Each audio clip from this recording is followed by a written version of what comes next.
It didn't take long, but the numbers are in. We can finally get to what is the statistical best SMG and all of that inside the game. Today I'm bringing you the best SMGs in the game, and these are going to be, again, statistically the best. Meaning, if you're looking for a number-to-number exchange, these are going to win you the fights more often than not. Now, of course, if you're running into issues of how to play the game better, I've got a video that I'll tag for you at the end on some tips on how to play better while you're adapting to the new Black Ops 6 mechanics.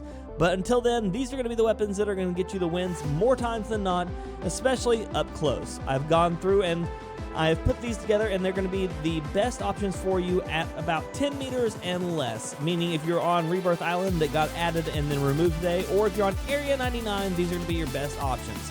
There are going to be some more options I'm going to cover here later in this week that are going to cover things like sniper support SMGs, sniper support ARs, regular ARs, and more.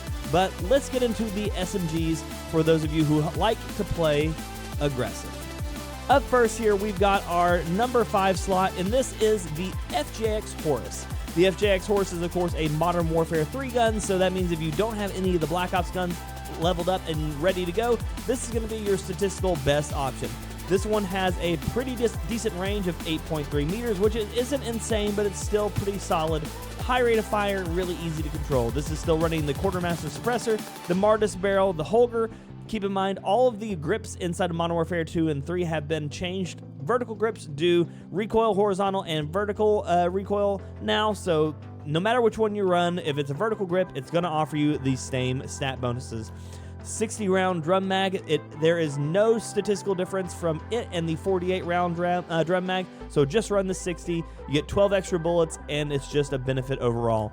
And then the LOL 9mm grip, this is going to be, or LOL 9M grip, this is going to be a firing stability buff. If you can't run the irons, you can drop the LOL 9 and throw yourself on an optic, but realistically, this is one of the best. It has a naturally good hip fire, a really good rate of fire, a good headshot damage, and overall, I think it's one of the most fun SMGs to run from the Modern Warfare 3 era. So if you're looking for your number 5 slot, right here it is, the FGX Horus. Now let's go ahead and get into our number 4 slot, and that is the Tonto 22. If you're unfamiliar with the Tonto, it's a brand new gun from the Black Ops 6 era, and it features one of the most devastating damage number sets for an SMG in the game.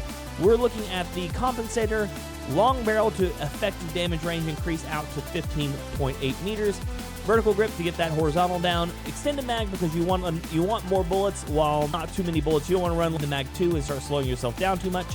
And then no stock. Now, in regular multiplayer, no stock doesn't offer very much, but with the recent change to Black Ops 6 is in integration to Warzone, the movement speed and everything you've done has been nerfed because they've removed the Modern Warfare 3 default perks from everybody, meaning there's a lot of times right now where you're actually getting stuck in a fight that you can't get back out of.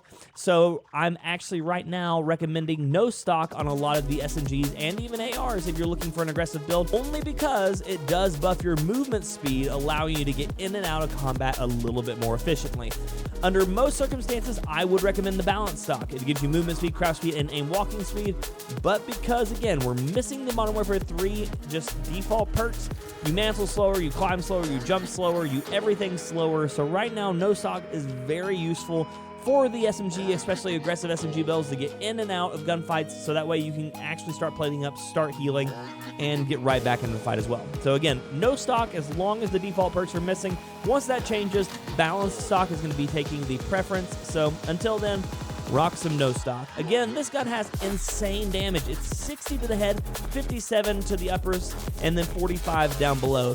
This is essentially enough similar to the Dittier, but in an SMG build, and if you get the opening shot on a fight, you're almost guaranteed to win those close quarter fights. The Tonto is absolutely overwhelming when you get hit by it, and so definitely take advantage of this gun, especially if you are reliable with low rate of fire guns. It will absolutely dominate inside of Warzone right now.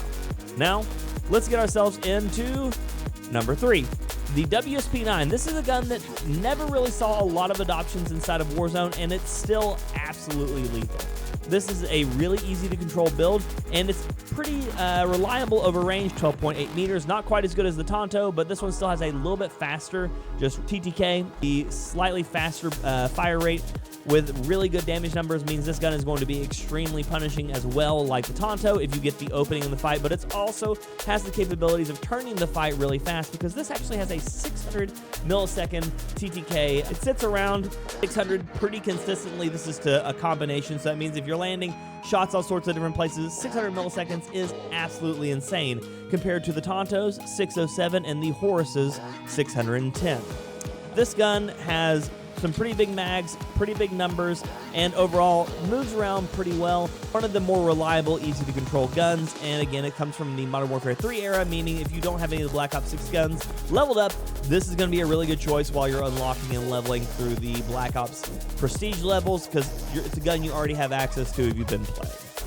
Now, let's get ourselves into number 2. This is a gun that I expected to end up in the number 1 slot. This is the PP919. It's been called the Bullfrog. It's been called the PP19. It's been called the Minibach. But this is the Black Ops version of it. This right here is actually discussing. The bullet velocity by nature is already pretty good, but you can run it with the reinforced barrel. This will push this a little bit further, not just in effective damage range, but also increase your bullet velocity, making shots more consistent, so missing less shots, and overall just, again, being a little bit more consistent in the game. Running it with a compensator, and you're running it with a fast mag, so not only are you keeping still an insane 50-round mag with these numbers, 40s all through the board, but also because you're running a fast mag, you increase your reload speed, your empty reload speed, your ADS time, your sprint to fire time, your slide to sprint fire time. Everything is getting buffed from running the fast mag, so you're getting a bonus to all of that while still keeping a bigger mag than almost every other SMG in the game by default. Absolutely nutty. Again, this is with the no stock because we want to keep that movement speed up, and again, it's really important with the removal of the default perks from Modern Warfare 3. We're running the QCP Grip. This one gives you dive speed, slide to fire speed, and sprint to fire speed, all of which are really good for being hyper aggressive, especially while comboing with the no stock. Again, until default perks are back. Once the default perks come back, if they do, balanced stock is going to be your better option just because the additional bonus for your aim walking speed will help you be able to fight while you're aiming and strafing. So it's a little bit more effective once you start getting into that, but until then, no stock to get yourself in and out of the fight. And then, of course, we're going to get ourselves into the number 1 SMG in the game right now, and a lot of you may not be expecting this one. It's the Jackal. If you remember the beta, the Jackal was absolutely oppressive, and there's not really much of a change here. Again, the Jackal sits at a 581 millisecond TTK. That is with rapid fire, meaning you have a lesser damage range. So if you need to take this into the big map and you don't feel comfortable enough running your AR for mid or LMG, or if you're trying to run it with a sniper, consider maybe swapping it off for something like the long barrel to increase your damage range and drop the rapid fire. But if you want the fastest possible TTK up close right now inside of Warzone, that is going to be the Jackal PDSW. We're running it with the compensator and the Ranger foregrip. Keep in mind, while you're looking at the stats, not every gun is exactly the same. The vertical foregrip, which gives a horizontal recoil control, actually has the same recoil control value as the Ranger foregrip, meaning you lose absolutely nothing on control by swapping from vertical to Ranger, while also still gaining good movement speed. And then when you throw that on top of it with a no stock, you're at a 6.2 meters per second movement speed. Really useful, a 7.1 on the sprint speed, and you've still got really respectable damage numbers across the field, meaning you're able to get in and out of combat really fast, still have low recoil, still have a good extended mag, and on top of that, the fastest TTK for SMGs inside of Warzone. Now, this also beats all of the ARs and all of that as well, so right now this is the ultimate just run and gun in your face SMG in the game. So I'm going to recommend it highly, again, for Resurgence, and then, of course, if you're running it with a really reliable AR, something like the XM4, the AK, or even the brand new Krig, this gun is going to complement most any playstyle really well inside of Urdikstan or in Resurgence because, again, you can't beat raw numbers, especially if you can control them. But thank y'all for checking out the video. Like I said, I'm going to have some videos pinged over here on the side. Things like how to get better at the game if you're suffering at that, or if you want to see just some more information about why you may not understand why things have been changing with the Modern Warfare 3 to Black Ops 6 integration. But thank y'all for checking out the video. Let me know your favorite weapons down below, and if there's something else you'd love to hear me cover, let me know that as well. I would love to help you all get better at Black Ops and inside of Warzone. But until next time, ladies and gentlemen, and everyone else, peace.